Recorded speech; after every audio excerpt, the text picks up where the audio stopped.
So, hey guys, I'm here with the members of Mainland. They just performed today at Lollapalooza on the BMI stage. So, guys, how was that? It was great. Yeah. Super fun. It was righteous. Yeah, good crowd. Awesome. So, it's your first time performing at Lolla, and have you played in Chicago before a few times? Yeah. You guys have been on a few tours in the past couple of years, right? So, what was like today's performance like in Chicago compared to those, if you remember? The biggest crowd in Chicago so far. Yeah. The biggest one yet. It was cool because we've done like a few things here and there. Like we played with Mariana's Trench, we played with the Mowgli's, played with Arkells in Chicago. This is the biggest crowd we've done yet. We did a headline show this year, but this is the biggest crowd we've had yet in Chicago. So It's also the best weather. It's the best weather we've ever had in Chicago. yeah, we've loaded in like with snowstorms and crazy pouring rain, snowstorms, all kinds of stuff. It's nice to actually be here in the summer. It's pretty cool. And it's not even too hot. It's not too hot. It was like hotter in Los Angeles than here, so. Awesome. So you guys are from California, but you formed the band in New York.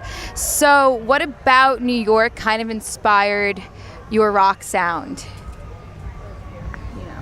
I would say like the old New York punk bands, the bands we used to Like who? GBGBs and stuff. Ramones, Television, Velvet Underground. Velvet Underground, Those bands are all mythical to us individually because we all grew up separately. We all had that kind of common appreciation for those bands, and that's the kind of like myth that brings you out to New York in the first place. You're like, I want to go to the place where they played all their first shows and be a part of that musical subcurrent. You know, all those bands are gone, but then you find yourself around other people who appreciate the same stuff and came there for the same reason. So do you feel like you fit into that scene now more than maybe like the LA rock scene, or do you think there's a big difference now? honestly, I feel like there are no such things as music scenes. I think scenes are created by people so that they can understand things better.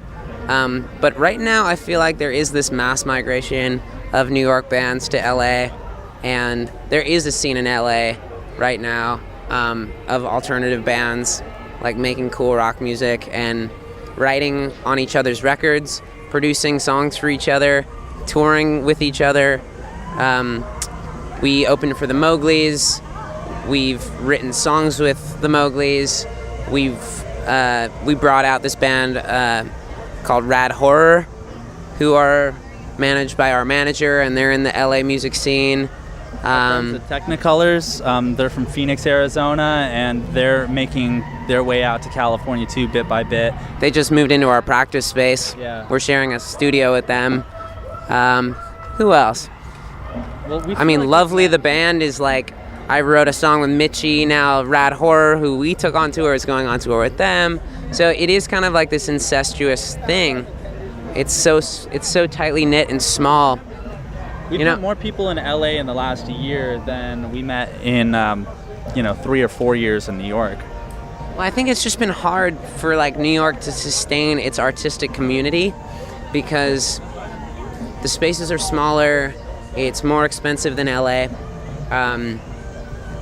So I'm sorry I said that there is no scene, because there really is a scene in LA. There really is. I take that back.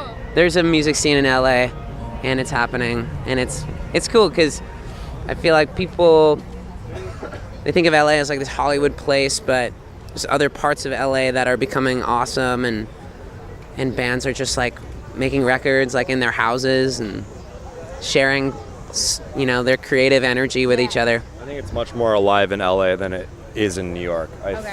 When we were living there and making music there, it was very much alive in New York, but I think LA is a very special time right now for not just music but art in general. And yeah. Clothing too. There's 30,000 clothing factories in Los Angeles, and there's like designers making clothes and bands making records, and it's awesome. They go together now, kind of. People making tacos. It's great. I don't know. I feel like that's always been there. Maybe, I don't know, but This is the first time we went to LA. You just discover it. Tacos happened. Yeah. and you've never been the same. pretty much. So you guys put out your music video last year for I Found God, but you recently hit 200,000 views on that, so congratulations. And you told everyone to go and watch it at the end of your set today. So what was the inspiration behind that video? It's very beautiful, and I would just like to know, like, did one of you have that idea, or was it the director's idea? Like, how did you translate the song into that video? Well, our very dear friends, similar but different, directed the video, and Charlotte's a good friend of mine, and Danny's kind of a new friend of mine, and they're a film production duo, and they loved the song, and they really wanted to pitch this idea because they felt like the song kind of showed this boundless appreciation for love and endearment, and they wanted to showcase like how we see love in the modern world, and I think they did a really good job. And that's kind of the genesis of the video, is showing that love is limitless and that there are no rules, and that's why we got real couples for the video, and that was sort of how it went. Yeah, something really special happened too with this video, that we usually would read a whole bunch of different treatments from different directors. They're all pitching their idea, hoping that you're going to go with their idea, and you read a bunch of them and you weigh the pros and cons of all of them, which one you like the best. In this case, we read one treatment and we were like, by our friends, cool. And we all said, this is the one. I can't imagine anyone else writing something else that's going to be better. We just have to do this, and that's never happened with us before, so special in that way. Yeah. I mean, when we got the treatment, I was driving. I forget where I was. I was driving in LA, driving around, and not the treatment, but the first cut of the video. And I was driving, and I like pulled over and I watched it, and I literally cried my eyes out, because it's not always like that you find like someone, like a collaborator, that can like execute your vision in a way like that makes you feel like so deeply. And I felt like Charlotte and Danny did such a good job with the video, and we're just really proud of it and hope more people see it. So earlier this year, you guys put out your Villains EP. What has been, like, the feedback been from that, and what's your favorite song to perform off of that EP, if you have one? I think we all have different opinions on this. I really like playing Rituals. Okay. It's one of our darker songs, I think. And it's just fun as hell to play. Yeah. Okay. I just like it. I really like playing Villains.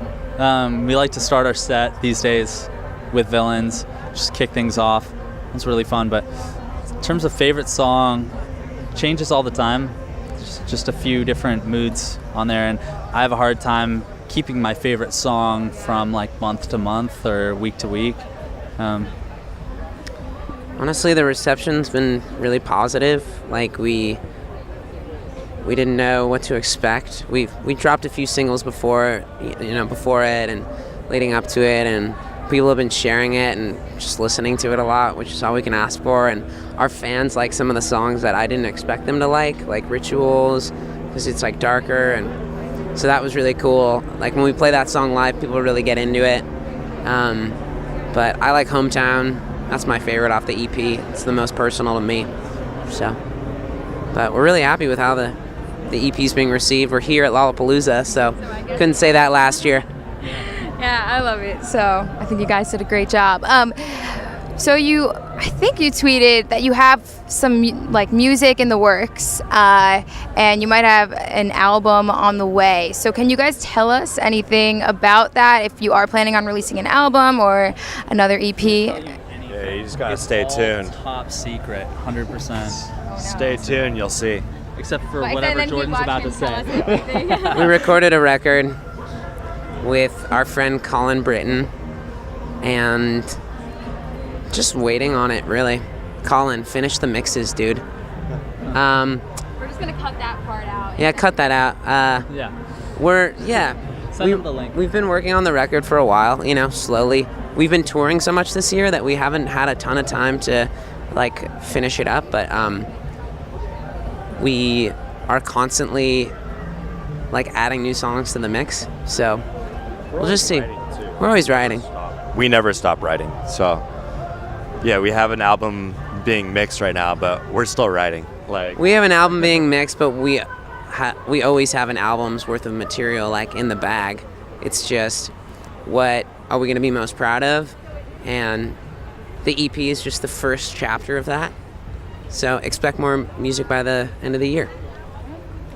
Well, thank you guys so much for doing this interview for Rutgers Radio, and I can't wait for everyone to see it. So, yeah, thanks for your time, and hope you enjoy the rest of Lollapalooza.